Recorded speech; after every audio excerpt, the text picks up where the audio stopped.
Hi, this is May. And I'm Joy.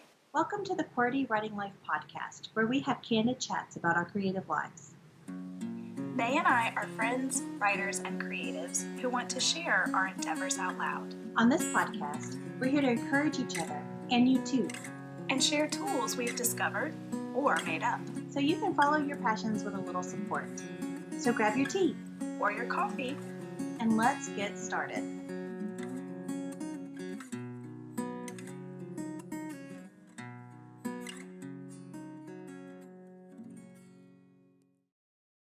Hello, everyone. It is another week.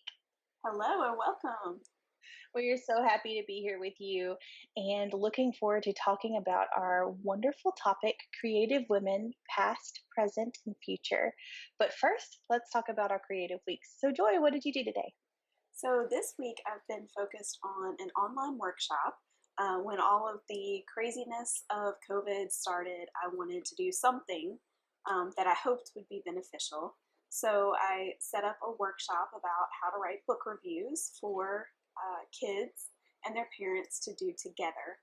And so I had a lot of fun putting everything together. I did 4 Facebook Live videos and a lot of graphics, PDFs, stuff like that went along with it, and had a few people join the group to do it, and hopefully I'll get some feedback.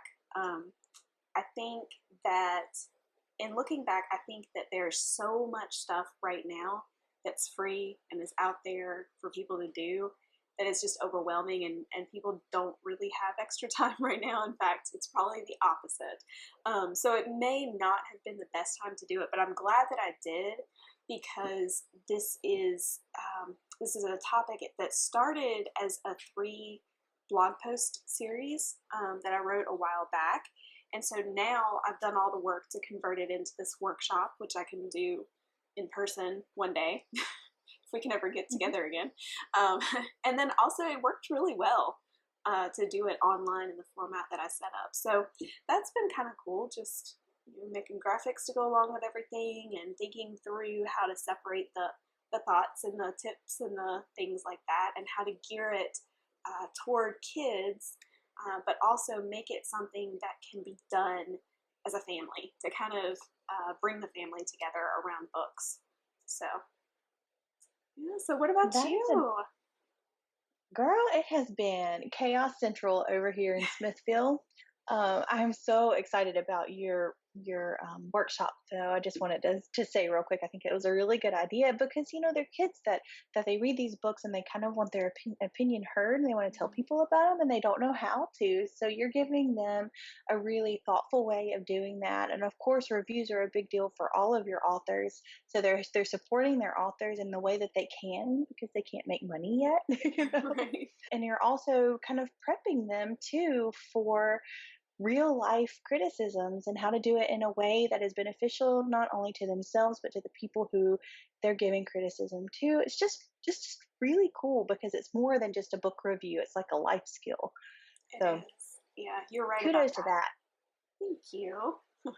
So, but yeah, we've been doing all kinds of crazy stuff. So last week was our spring break, and I wanted it to feel like spring break to our kids too, instead of some sort of like quarantine pandemic, I don't know, hothouse or something.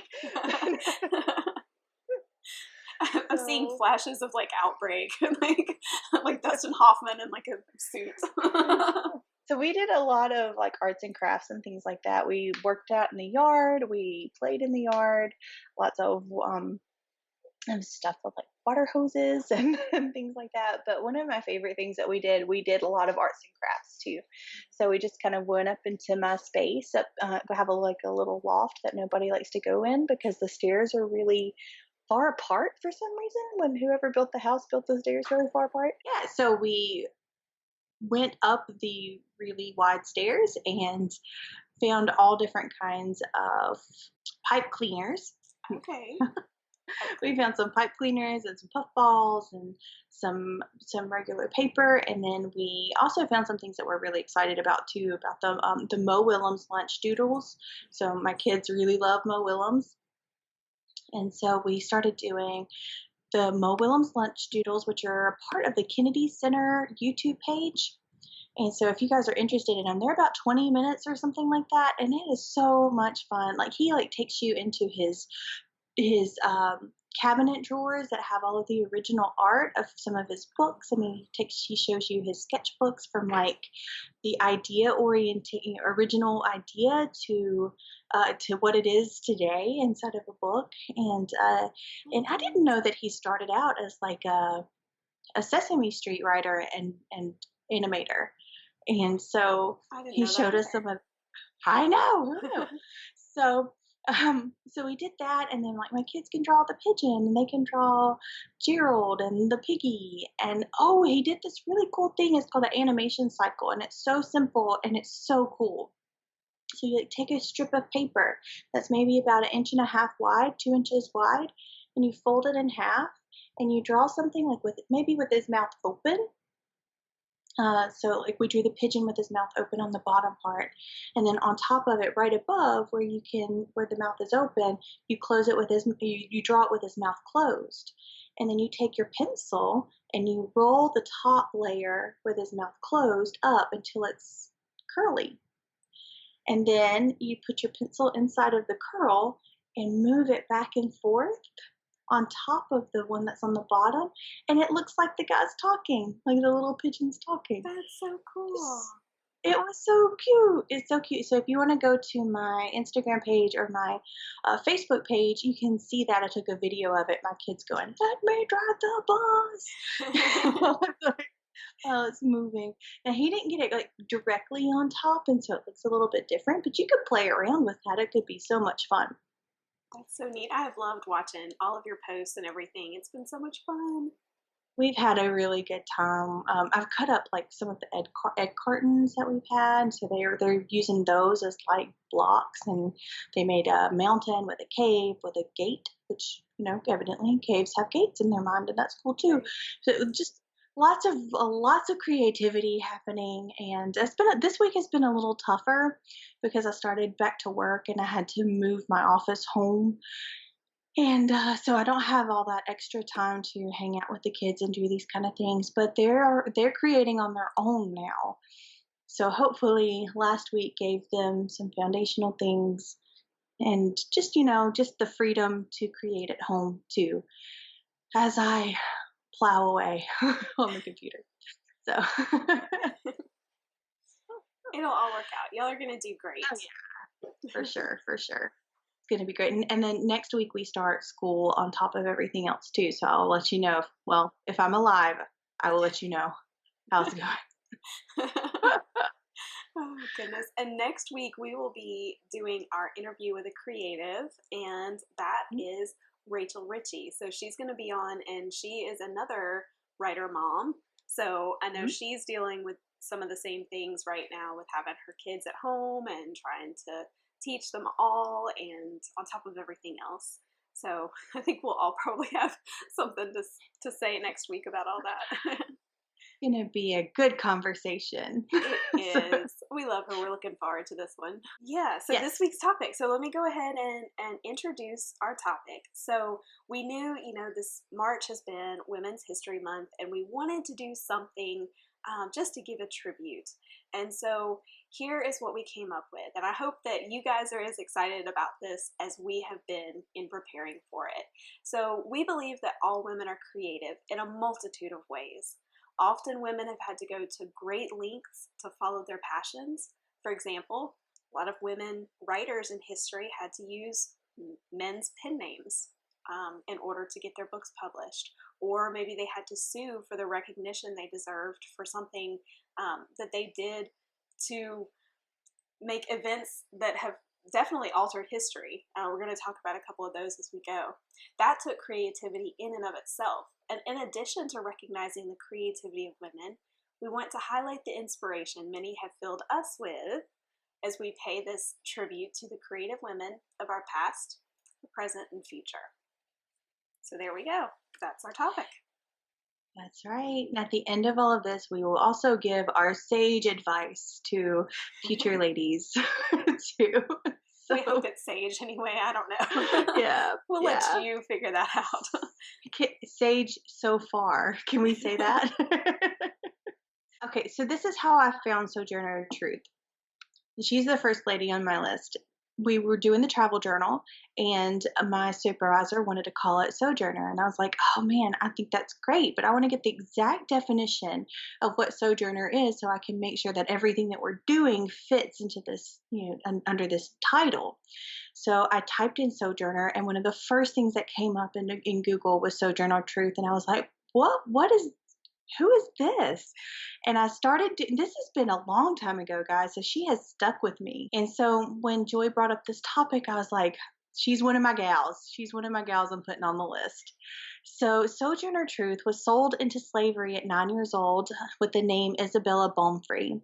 She was abused by her owners, forbidden to marry the man that she loves, promised freedom by her owner, and then was rejected it, walked away with the child that she could. She actually had an infant at the time, and she walked away, literally walked off of the plantation into the woods to be free.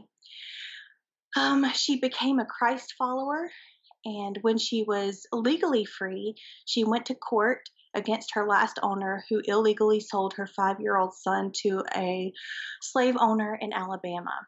She won that court case and got her son back, which is one of the biggest things to me, because she went into a white man's court and she fought against another white man to get her baby son back. And I just would have loved to have been a fly on the wall to know exactly what words she used to convince these people at this time to get her baby back.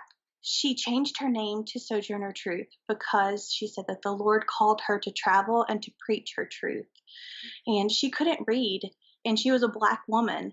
And so the odds were already stacked against her. And in spite of all of that, she became this well-known force for Christ and for women. So she began to advocate for women's rights, and she was an abolitionist as well. So she published her memoirs in 1850, The Narrative of Sojourner Truth. She spoke her tale to a transcriber, and she advocated for Blacks to fight in the Civil War, and they were able to do that. She helped get that done, and whenever that was solidified, she brought food and clothes to them in their camps. So she had an audience with Abraham Lincoln.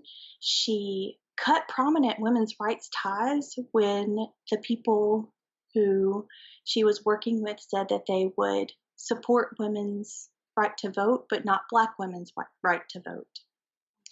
Her most well-known speech was called Ain't I a Woman? It's short and it's blunt, and it's so powerful, and it's focusing on the hypocrisy of men and the fact that women work just as hard as men do to get the things done, and that Jesus came from God and a woman, and men didn't have a thing to do with it. Oh, that's funny. Isn't it? I definitely am going to have to listen to that. Absolutely. And guys, there's going to be a link in the show notes too for a YouTube video of Kerry Washington interpreting Ain't I a Woman speech. She brought tears to my eyes. She brought chills to my skin. She did a really, really good job. And I also have a couple of links if you want to learn a little bit more about Sojourner Truth. I have some links in there for you there. But something that I thought was really kind of sums her up is that she focused on the humanity of people, not the color of their skin, not the gender that they were. And she actually has a quotation saying, "Religion without humanity is very poor human stuff." That's what I got. We've got a lot of people, so I don't want to take all of the time. But yeah, definitely check up on Sojourner Truth if you don't know a lot about her. I really want to read her memoir. How cool is that? She couldn't even read, and yet she wrote this book. She didn't let that stop her from doing what she wanted to do. And I think that's another amazing thing about so many of these that we're going to talk about. She found a way to do what, everything she wanted. And actually that memoir gave her the platform for the women's rights. Okay. So her women's rights came after her memoir, her speaking and that sort of thing. So she was already a traveling preacher, preaching her truth, and she said that the main thing that she talked about was her transformation, like her going from not having God to having God. Like that's what she spoke about while she was traveling and preaching. So she had garnered up enough attention as a preacher, and then she wrote her memoirs, and then that gave her more attention to become a prominent women's right and abolitionist activist. So, That's cool. yeah, just a woman who didn't know what boundaries were. And I think that that is her strength in all of this. That's so neat. So another one, and this is something that I saw on Twitter, and this is another one of our author friends. Her name is Michele Keener, and her grandmother, she did the sweetest tribute to her grandmother on International Women's Day this past month. And so I asked Michele if I could share this with you guys on our podcast, and she was so gracious, and she said yes. And so she said that she hopes that it's a blessing to us and to you guys. So her grandmother's name was Jo Annie Tubbs, and she passed away back in November 2000, just a few months after Michele got married. So here is what Michele had to say about her grandmother. My grandmother was left an orphan when her Irish immigrant mother died. She was sent to a convent school and ran away when she was 16. She married a sailor, but after World War II, he abandoned her and she became a single mother. She worked as a cocktail waitress, a teacher, and eventually got a job with the government. She worked on the Apollo space program, met Neil Armstrong, and her name is engraved on a plaque left on the moon. And I should have thought to tell y'all this or figure out a way I could show you, but she actually has a picture in her Twitter thread of her grandmother in mission control in a smart looking little blue suit. It's so cute. I love it. When she was repeatedly passed over for promotion and forced to watch men she trained be promoted over her, she sued the government for sexual discrimination and won. So, she retired and helped raise me. She taught me how to crochet, how to smoke, not on purpose, and how to make mashed potatoes. Her hair was fire engine red, and she drove a yellow Firebird that she cut the seatbelts out of because they wrinkled her clothes. I love that. Okay, can I just say, like, I want to hang out with this lady. Like, seriously. When she died, she had advanced dementia. She didn't remember what year it was, but she told me stories about Hell's Angels and NASA, and she still didn't take any crap from anyone. She smuggled cigarettes into her nursing home and asked for her dog to visit her. When she died, she left me her Irish spirit, a ring her ex-husband won in a poker game in Japan, a lace tablecloth that took her 3 years to crochet, and a pack of unfiltered Chesterfields. I just love that tribute to her grandmother. I thought that was pretty special. Oh my goodness, what a woman. Yep, so Jo Annie Tubbs, you are remembered. And That's special. That's so special. That is so special. So when I saw that about her working, in NASA and having all of that go on, it made me think about all these books. I know that there's a movie coming out soon, or the book, or whatever, maybe a combination of the two. But I found a link that I'm going to put in the notes that has 7 books that tell the real story of women behind moonshot. And I just think that this is such a neat story that we're starting to see more of these stories come out and come to light. And so if you guys read those books or you watch some of the movies, you can think about Jo Annie and think about Michele and her relationship with her grandmother. And Michele is making her mark too. Oh, she is. So just a fabulous author and a wonderful positive presence on social media and stuff as well. So following in her grandmother's footsteps, making her mark. Yes, so true. So another thing that I was thinking about books, and not necessarily just the women writers behind the books, although that's important in itself, but the first book that came to my mind when we started talking about creative women in history, and especially those that maybe you don't know a lot about, I immediately thought of Snowflower and the Secret Fan, which was written by Lisa C., one of my favorite authors. And this book is all about the secret language of women in China. And y'all had never heard about this until reading this book. And it is just the neatest thing. So the women in China would write letters to one another in a language that was only for women. So they could, when they're separated from their families, they go off to, be married to some stranger, and they become part of his household under his mom and all of that goes along with that. They would be able to write these letters to their friends and their cousins and their moms and their sisters and whoever. And they were able to tell truths, what was really going on with them. And it's just a beautiful book. So if you guys are looking for a book, if you enjoy historical fiction, I highly recommend this one. But Lisa C. writes a lot of books like this that she has found so many stories that, aren't as well known, I guess. But I'm going to put in the links not only a link directly to Snowflower and the Secret Fan, but also another one that goes to all of her books, her historical fiction books. So you guys can look at all of those. Oh, wow. That just made me think of Joy Luck Club by Amy Tan. Oh, I still haven't read that. Yeah. Oh my goodness. And that's like a generational thing. So you have I think it's 4 immigrant Chinese mothers who have had children in America. So they grew up in China. They came over here, had children in America, and they're trying to pass down their truths, how to live to their daughters, and their daughters don't understand because there's this cultural difference. And it's just brilliant. And if you don't have time to read the book, get the movie. The movie is so good too. And there is a movie for Snowflower and the Secret Fan as well. So like you said, if you don't have time to read the book or something, and it was a good movie. Okay, so my next one is Hedy Lamarr, and she is one that I found out once again. Google came to save the day because it was Hedy Lamarr was a part of the Google search. They change the art every once in a while on the Google search bar. So it was the day that she, I don't know, had invented something or something. I can't remember exactly what it was, but I clicked on it because I was like, what in the world is this?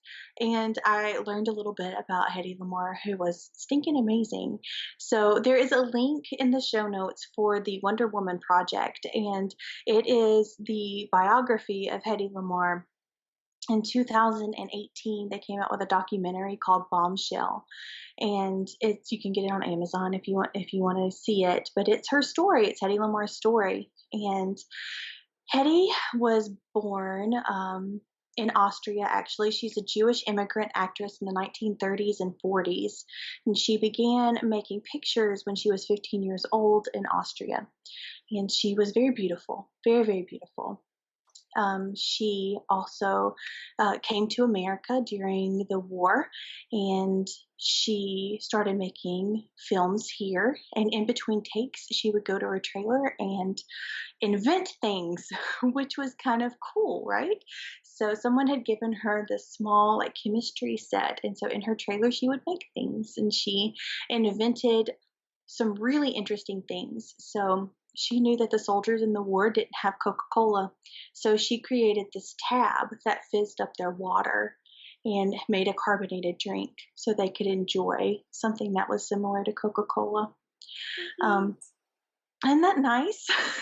So, she also teamed up with Howard Hughes, who was also an inventor, to make airplanes go faster. And what she did was she bought a bird book and a fish book, and she found the fastest birds, she found the fastest fish, and she looked at their wings and their fins, and she helped redesign airplane wings so that they would be more aerodynamic. cool is Just that? it's so cool. So her biggest thing that she did though was she created a way for radio waves to jump frequencies so that if the enemy jams one frequency, the allies only missed a teeny tiny bit of the message rather than the whole thing. What was happening was the reinforcements for food and water and that sort of thing was not able to get to the places it needed to go because the Nazis were jamming the frequencies and they didn't know where to go. So she created this and kind of helped save the day, right? And also, that was the foundation for what we now know as Bluetooth and Wi Fi. What? Bam. I mean, really. So, this is the thing that kind of gets me though. Even when the person who was doing the documentary, even when she was interviewing people about Hedy Lamarr in 2017, it was believed that she was more likely a Nazi spy who had been given the technology from the Nazis to like implant into the Allies, like into just um, and so the Nazis were going to use that to infiltrate like messages and that sort of thing. That was more believable than the fact that she was pretty and smart at the same time. That's 2017, guys. Like, this is a time where we're supposed to be the most equal that we've ever been. And in 2017, a woman couldn't be pretty and smart at the same time. So, just food for thought there. She said a couple of things. I have a couple of quotes from Hedy Lamarr. She said that analysis gave me freedom of emotion and fantastic confidence. I felt I had served my time as a puppet. So she used her beauty in order to get the things that she wanted, but she also felt like being beautiful was more like being a marionette. And then toward the end of her life, she had children, and so she would call her son and leave these messages on his answering machine. And one of the messages that she left him was a poem, and this is a line from the poem. Give the world the best you have, and you'll get kicked in the teeth. Give the world the best you have anyway. I love that. And I do too. I think that just because people are mean doesn't mean that we have to give up. We should actually try harder. I agree. I agree so hard. Oh my goodness, I love that.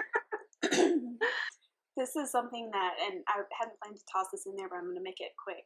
So I was a journalist, and even though it hadn't been all that long ago, you still I would get those looks like young girl reporter, she doesn't know anything. And so what I would do is I just decided I was going to prove them wrong. And so every single person who gave me that look, it wasn't long before they realized I was the reporter they wanted to come to. So yes, I so love that.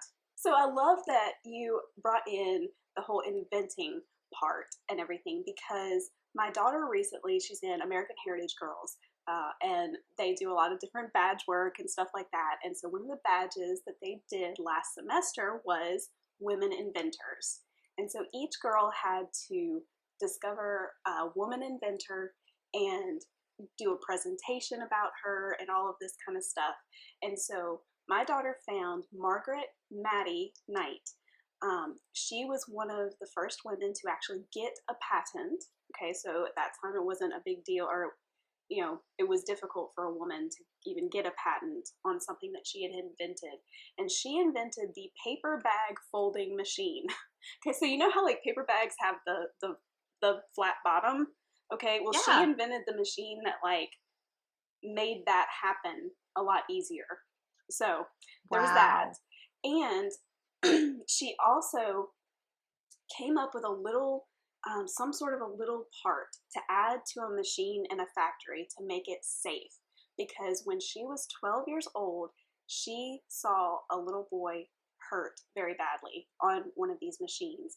And so she at age 12, if I read this right, she was actually 12 when she came up with the piece that made this machine more safe for the people who used it. So she also had to sue to get her patent because a man took it as his own. And so she sued and actually won. So once again, that's pretty cool. So one of my favorite quotes that we found from her was, "I'm only sorry I couldn't have had as good a chance as a boy and have been put to my trade regularly."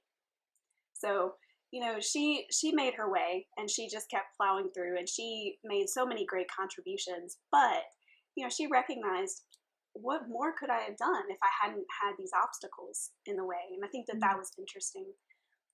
Another thing, just to throw this out there, we're going to put this link in the show notes. I discovered this as I was looking for things about who really invented the cotton gin. Okay, so there's some debate about this. And one of the people who is possibly the one who really invented it, her name is Catherine Green.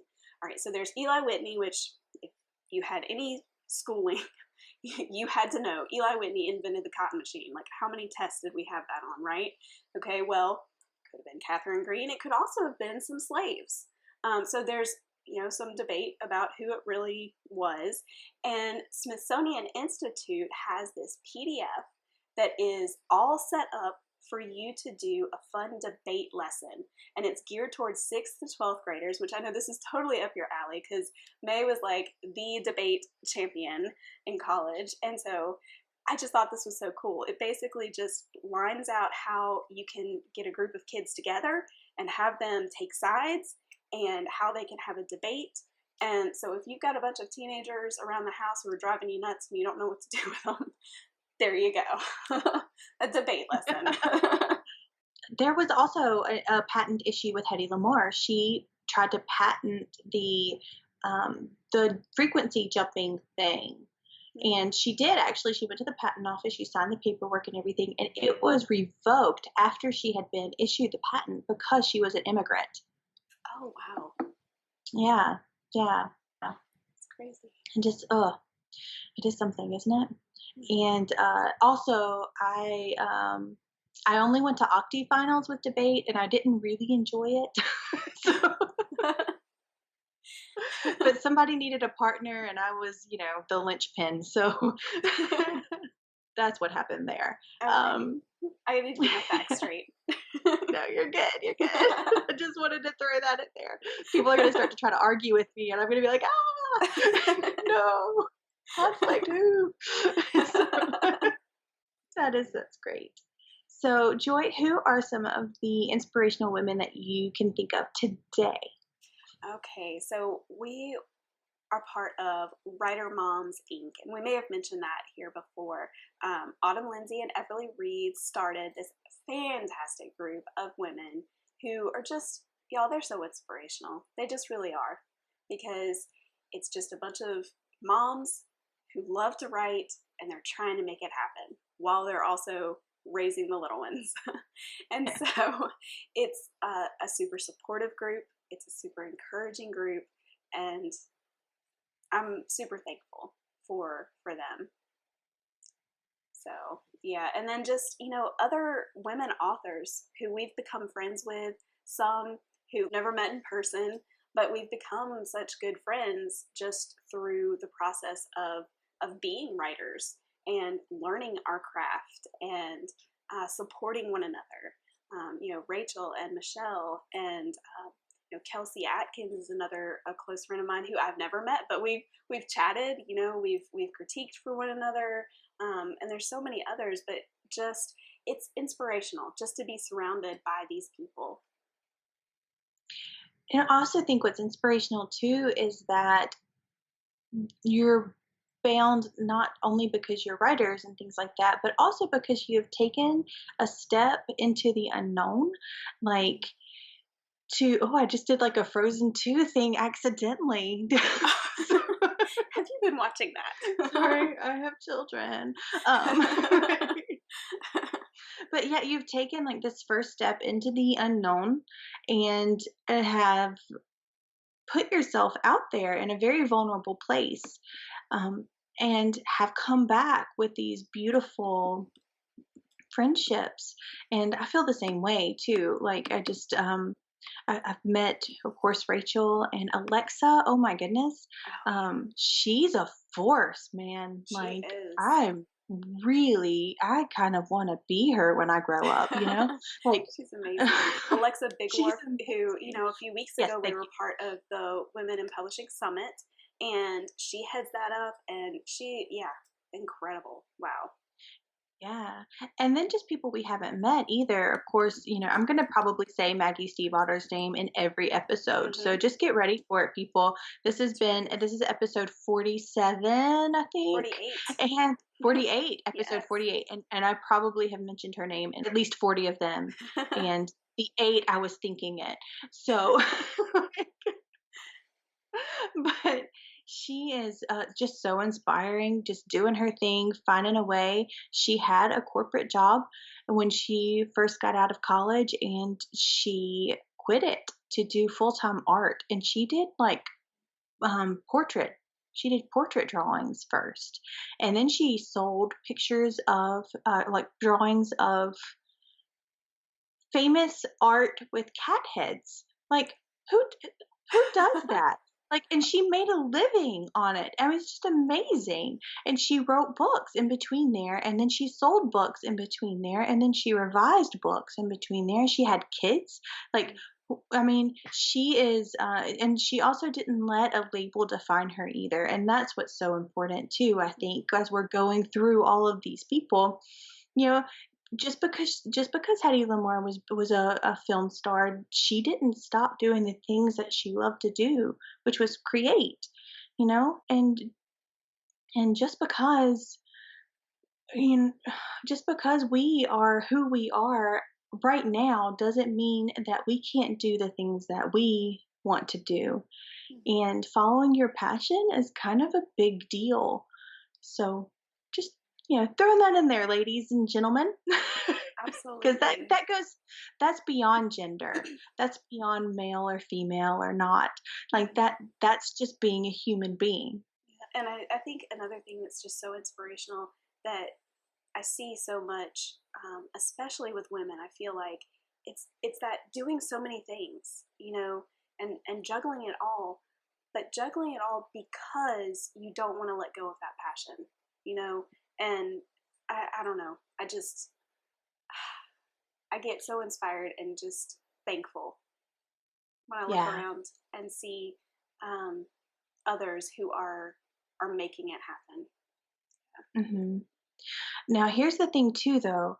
It might take you 4 times longer to make it Mm-hmm. happen than So true. somebody who only has 2 things and you have 12 things. But that Yeah, doesn't mean it won't happen. exactly. And the thing that makes it happen is the fact that you don't stop and you don't give Exactly. up. Preach, girl. There are other people too, of course, that we are not saying right now because it's supposed to only be like a 30 minute show. So, We've already gone but you way know past who you are. Oh, have that. we? Oops. Um, but we that we love you. Yeah, of course, Joy, you're on my list. So Oh, just yes. throwing Yes, that of out there. course. I mean, I felt you're a like it was given an girl. unspoken. Yeah, it's like Exactly. unspoken. You for sure inspire me every day. Yeah. Well, thanks. You too with me. But a particular person that I would like to point out as we go through this, who has just been popping up in my week over and over again in different areas too. Like you're talking about all the balls that we juggle. She's shown up in about 4 of them. So I was like, and I just thought this has to be a sign, right? That I need to be talking about her on this podcast tonight.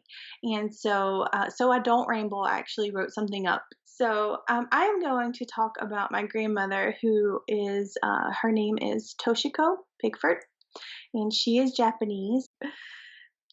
I don't know if I truly understood my mamaw or grandmother, for those of you who are not fluent in Southern, until this week.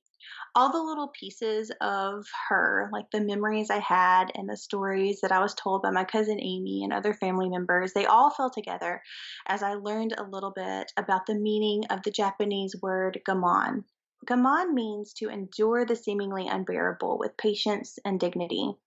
I put a link to artist Dana Tamanachi's talk on Gaman in the show notes. It's on YouTube. It's a really easy watch. It's like 17 minutes. I think you guys will really enjoy it. It has pictures.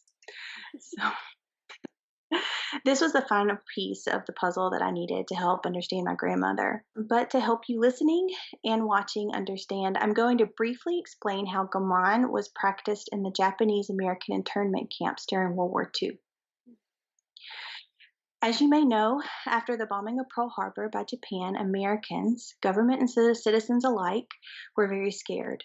So the government gathered Japanese Americans and forced them to live in internment camps from 1942 to 1945, so about 3 years. They were not comfortable places. They were not home. The people there were expected to press pause on their life to idle until the government decided to let them go. A huge number of internees were children, and the adults in the camps were determined to help them keep their innocence as best as they could. So they organized themselves. Doctors, teachers, seamstresses, artists, dance instructors, athletes, engineers, drafters of architecture, they made a community. Dana's grandparents met in the internment camps, and one of Dana's most prized possessions is an umbrella 6 inches in diameter, made from toothpicks, a broken chopstick, and cigarette papers. It's beautiful. There's a picture of it in the YouTube video. She found a book called The Art of Gaman by Delphine Hirasana, where Dana discovered that internees planted gardens and made brooches out of seeds and shells, painted wood scraps, and made dolls and delicate miniature flower arrangements and more, all out of things that they found, trash discarded, bottles and jars all used up. These people used creativity to endure the seemingly unbearable with patience and dignity. I believe my mama did the same thing. She was not in America during World War II. She met my grandfather after graduating from a prestigious college in Japan, which was very strange because she was a woman and women in Japan did not go to college then. She worked as an English translator at a hospital, and my American soldier grandfather was there to fix the morgue refrigerator. He didn't have the proper paperwork, and Mama wouldn't let him in. Thus began the Sukasaki Shumak romance. She was disowned twice. Once when she married my grandfather, and once after the war was over and her family had a chance to invite her back in, and they didn't. Her brother did give her his first name to use as a last name, though. And yet, she was a part of the foundation of a beautiful family. When they returned to America, they came back to nothing because my grandfather's parents spent all the money he had sent home for them to live on. And yet, they built a beautiful life anyway. She found Christ. She made friends. She opened the eyes and hearts of a community as she endeared herself to them. She was a wonderful seamstress, making clothes for her 5 children, including gorgeous couture dresses for her 2 daughters. She made an Easter dress for me too, and I just remembered that. She laughs with her whole body, fully holding nothing back, and she loves with her whole soul. She took the trash, the leftovers, and made beautiful things you couldn't hold in your hands, and made beautiful things you could hold in your heart. Gaman. Amy, my cousin, told me a story this week that I think epitomizes how my mama lives her life. Every year, my grandfather would buy a cow, and at the end of the year, they would butcher it. And every year, my grandmother would cry for the cow. That is how I want to love, repetitively, without the anticipation of loss. And that is how I want to live, boldly, without the anticipation of failure. My mama is 91 years old, and she's been inhibited by a stroke for years, and is still choosing Christ and Gaman. Her art is living well, and her craft is love. Well, I'm all teary. That was beautiful. That was beautiful. I love that. Thank you for sharing that. That's special. So I thought of a couple of people in particular. So my sister Jane has always been a huge inspiration to me. She's been one of my biggest supporters, one of my biggest fans, and just such a beautiful part of my life. I'm so thankful for her and for all that she has done for me, for all that she's just been there for me through so much. I feel like, she has been a constant, and I hope that the feeling is mutual that, we've been there for each other. And I think that that's a good sister bond thing. Just knowing that you have that sister there. And then I had to think about my daughter. So, I have a daughter who's rapidly becoming a young woman. She's growing up, and so she inspires me. She inspires me to be better and to be a better example, to showcase the things that I hope she will reach for in the future, in her future. All right. Yeah. Do we have any sage words? Okay. Sage words. Okay. So I was thinking about this part and I was trying to think like what would have helped me when I was younger and trying to figure out all of this stuff. And I'm going to say this that I think would have helped me, but I was probably too stubborn when I was younger to actually follow anyone's advice. So I probably wouldn't have changed anything. So be smarter than me, friends. And I'd also I would say this to anyone, but particularly to women because that's what we're taught. We are taught to validate our worth, our purpose in living by garnering the good opinions of others. So here is my advice to young women, particularly, but to anyone. If you're waiting in a dark corner for a man, a woman, a family member, a friend, a stranger, anyone to point in the shadows and deem you special, you're looking for your worth in the wrong place.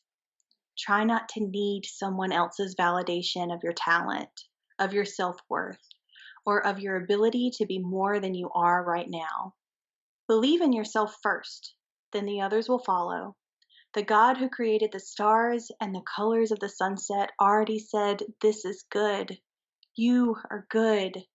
Trust his judgment and practice living instead of waiting to live. Practice living instead of waiting to live. That's beautiful. And there's also forgiveness and grace and practicing forgiveness and grace as we continue on. We're not dead yet. So we're still kicking. So we can still do this. I mean, even if you are, in the senior area of life, if you still feel like you are in this dark corner waiting for someone to say, "You there," come forward. No, pick you, girl. You tell yourself to go forward. So, Joy, what will you tell future Joys? All right. Well, I came up with two things, and they're short and to the point, and I hope that they'll be helpful for somebody. So the first is latch on to the strengths you were born with, and don't let anyone make you feel they are a weakness. And I feel like this is something specific to women. I don't know, not necessarily. I can see this being something for everyone. I can, because we're born with certain tendencies, but we're often made to feel as if those things are a weakness, or they're not worthy, or they're not whatever, or they're not specific to your gender. Yeah, so whatever your tendencies are, whatever your strengths are, latch onto those and don't let anybody try to take them away from you or turn them into something that they're not. So, and then the other one, and this I had my daughter in mind. So dream up your goals, baby girl, and then make them real. Make them happen. That's empowering. I like it. All right. So I think it's time for a QWERTY challenge. Me too. And boy, have we filled up your minds with all kinds of things to think about. And if you would like to have a conversation with us, we would love to have you email us at editorial@logosandmythospress.com. If you want to bat some ideas back and forth, we'd love to hear about some of the people that are inspiring you today. Um, but our QWERTY challenge for you is to look through your female influences and find inspiration. You can use one of ours or you can find your own. They can be people that you know or people that you've only heard of. What do you learn from their experiences? How can you take what you've learned and make the world around you a better place? 'Cause that's really all we want to do, right? How can you encourage the inspirational women of today and inspire the women of tomorrow? That last one, that's gonna take some dwelling on, and I love that. Guys, I know that this is a longer episode, but it was a necessary one, I think, to kind of understand where we are on equality and where we need to be on equality, and the theme came up over and over again. Like I would tell this to anyone, but we're going to talk to women right now. The point is that we're all humans. We are all flesh and bone. We are all bleeding red. So let's try to act that way toward each other. Mic drop. Boom. Oh, goodness. We hope you guys have an incredible week. So go forth and take a moment to thank a woman in your life for her inspiration. Okay, guys. See you next week. Bye. Bye. Thanks for listening until the end. Seriously, you're a trooper. Do you think QWERTY Writing Life is the bomb? May, you just said the bomb. Don't you censor me. If you think QWERTY Writing Life rocks ice for real, oh my word, please rate, review, and share us with others. If you have questions about this week's episode or want to start a conversation, you can reach us by visiting QWERTYWritingLife.podbean.com. We'll be back next week with more candid chats for you.